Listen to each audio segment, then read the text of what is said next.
जैसा कि आप लोगों को मालूम है कि मनीष जी 17 महीने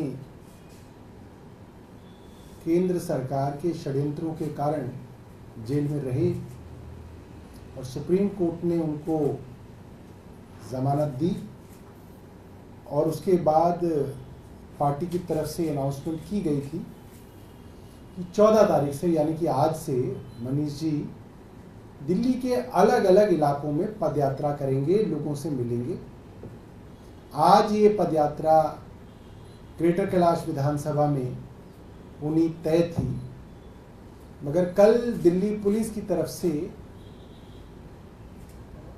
कहा गया है कि सुरक्षा और सतर्कता के कारणों से स्वतंत्रता दिवस से पहले उसकी पूर्व संध्या पे इसको ना करके इसको पोस्टपोन कर दिया जाए 1-2 दिन तो बेहतर होगा, क्योंकि मामला स्वतंत्रता दिवस का है, सुरक्षा और सतर्कता का है। और हमें लगा कि पुलिस की सलाह जेन्युइन सलाह है, तो मनीष जी ने ये कहा है कि इस पदयात्रा को 14 अगस्त को ना शुरू करके 16 अगस्त से शुरू करेंगे, यानी कि स्वतंत्रता दिवस के अगले दिन से शुक्रवार को उसी समय 5 बजे ग्रेटर कैलाश विधानसभा में डीडीए फ्लैट्स कालकाजी इलाके में पदयात्रा की शुरुआत जो है की जाएगी। हम नहीं चाहते कि इस अच्छे मौके पे किसी भी तरीके का कन्फ्रंटेशन पुलिस से किया जाए। जब हमें लगा कि वो सलाह जेन्युइन है तो हमने उनकी सलाह मानी। ये आप लोगों को सूचना देनी थी। अगर आपके पास कोई प्रश्न है तो आप पूछ सकते हैं। ऐसा भी है कि क्या मुख्यमंत्री के जन्मदिन से आप लोग शुरुआत करना चाहते हो? देखिए, ये हमारा जो है मंशा नहीं थी।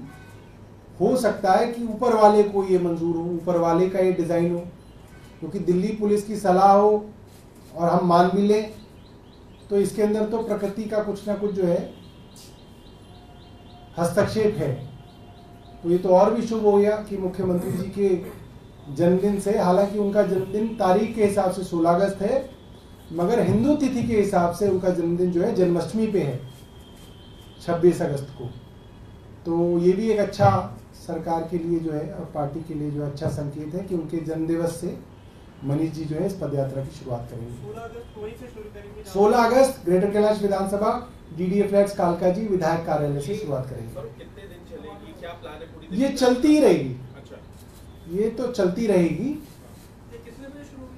5 बजे। तो क्या करीब 1 महीने चलेगी या इलेक्शन तक चलती रहेगी? अभी तो चलेगी, फिर बीच बीच में आकलन करेंगे।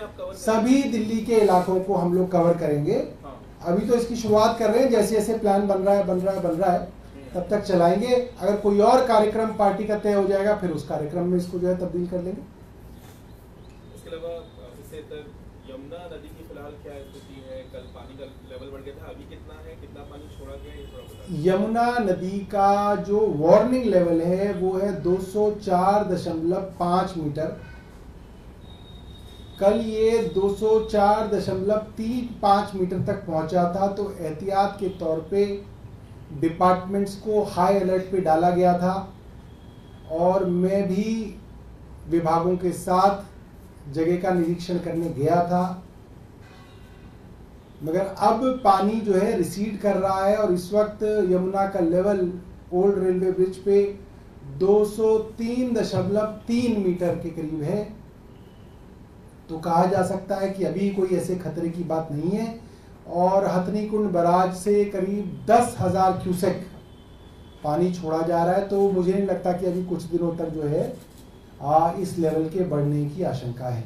मनीष सिसोदिया को जमानत मिलने के बाद अब क्या उम्मीद है कि अरविंद केजरीवाल के मामले में सुप्रीम कोर्ट में सुनवाई होनी है? आप लोग इस मामले को किस तरह से देखेंगे? सुप्रीम कोर्ट ने जो प्रेसिडेंस सेट किया है उसमें कुछ बातें उन्होंने अहम बताई हैं। पहला कि अगर ट्रायल शुरू करने में देरी जांच एजेंसी की वजह से है तो उसके लिए आरोपी को प्रताड़ित नहीं किया जा सकता, उसको हमेशा के लिए जेल में नहीं रखा जा सकता। दूसरा, मामला चाहे पीएमएलए का भी क्यों ना हो, 45 सेक्शन की जमानत को ओवरराइड करेगा article 21 of the constitution. Bail is a right, jail is an exception. तो मुझे लगता है कि उस आधार पर ही अरविंद केजरीवाल जी को भी इसके अंदर राहत मिलनी चाहिए। सौरभ, इसके अलावा रेसलिंग फेडरेशन के जो प्रेसिडेंट हैं उन्होंने ये बयान दिया है कि जो कुश्ती है वो बहुत ज़्यादा डिस्टर्ब रही और हम और मेडल ला सकते थे। उन्होंने ये भी कहा कि किसी भी तरह की दुर्भावना से काम नहीं किया गया है, क्योंकि पिछले दिनों विनेश फोगाट के मामले को लेकर काफ़ी विवाद हुआ। अब उन्होंने ये बयान दिया है कि कुश्ती काफ़ी डिस्टर्ब है। देखिए, मुझे ऐसा लगता है रेसलिंग फेडरेशन की कुश्ती रिंग में ना होके जंतर मंतर पे हो रही थी, और उसका अगर कोई एक आदमी जिम्मेदार है तो वो रेसलिंग फेडरेशन के पूर्व अध्यक्ष बृजभूषण शरण सिंह हैं, और केंद्र सरकार का उनको संरक्षण है, जिसकी वजह से वो खिलाड़ी जिनको रिंग में प्रैक्टिस करनी चाहिए थी, जिनको अपना डिसिप्लिन से अपना पूरा रेजीम फॉलो करना चाहिए था, वो मजबूर हुए अपनी इज्जत बचाने के लिए जंतर मंतर पे बैठे, जो कि पूरी रेसलिंग फेडरेशन के अंदर काम करने वाले जो खिलाड़ी हैं, प्रैक्टिस करने वाली खिलाड़ी हैं, उनके लिए बहुत डीमोरलाइजिंग था। एक मॉरल ही सबसे बड़ी चीज होती है किसी खिलाड़ी के लिए, जिसको केंद्र सरकार के संरक्षण की वजह से बहुत नुकसान हुआ। और विनेश फोगाट ने अपने ट्वीट में कई महीने पहले यह तक लिख दिया कि अगर कोच कुछ खिला के आपको डोप टेस्ट में ही फेल करा दे तो क्या होगा। इससे पता चलता है कि खिलाड़ियों को रेसलिंग फेडरेशन के ऊपर और उनके अधीन आने वाले कोचों के ऊपर हमेशा से शक रहा। और कुछ कल जो एसडी की तरफ से कहा गया कि कैलाश गहलोत झंडा फहराएंगे, आप लोग लगातार आतिशी का नाम आगे कर रहे थे कि सीएम की तरफ से भी यही बताया गया था गोपाल रजक से मिलने, लेकिन अब कैलाश गहलोत का नाम तरह से फाइनल किया गया, इसे कैसे देखना पड़ता है? क्या चाहते?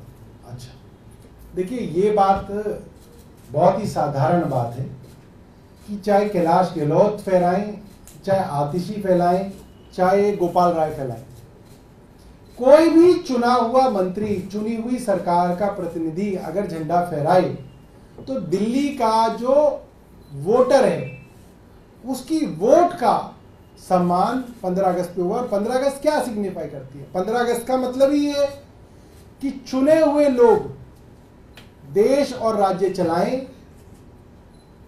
लगाए हुए लोग, जैसे वायसरॉय लगाए जाते थे अंग्रेजों के समय में, वायसरॉय थोपे जाते थे अंग्रेजों के समय पे, ऐसे लगाए हुए थोपे हुए लोग ना करके चुने हुए लोग जो हैं झंडा फहराएं, वही आजादी का असली मतलब है।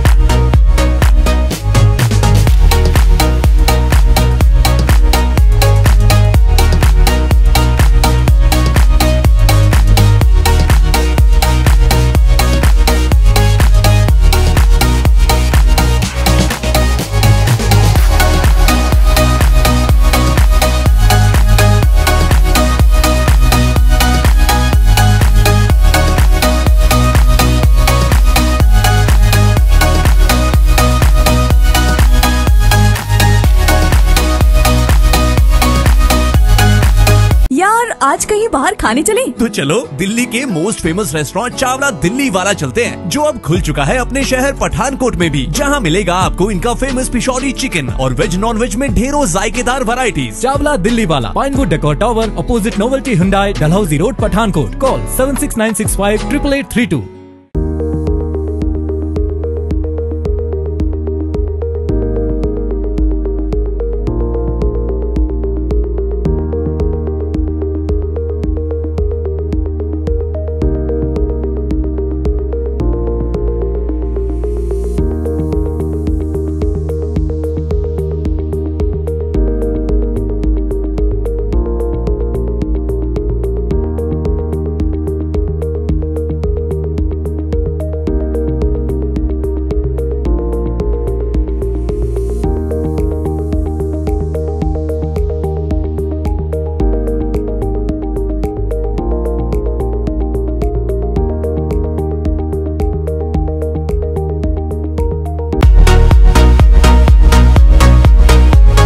अपने शहर पठानकोट में खुल चुका है पहला विश्वसनीय south Indian restaurant Chennai Maratha, जो कि डलहौजी रोड ओपुलेंस होटल की बैक साइड पर है, जिसे शहर वासियों से बेहद प्यार मिल रहा है।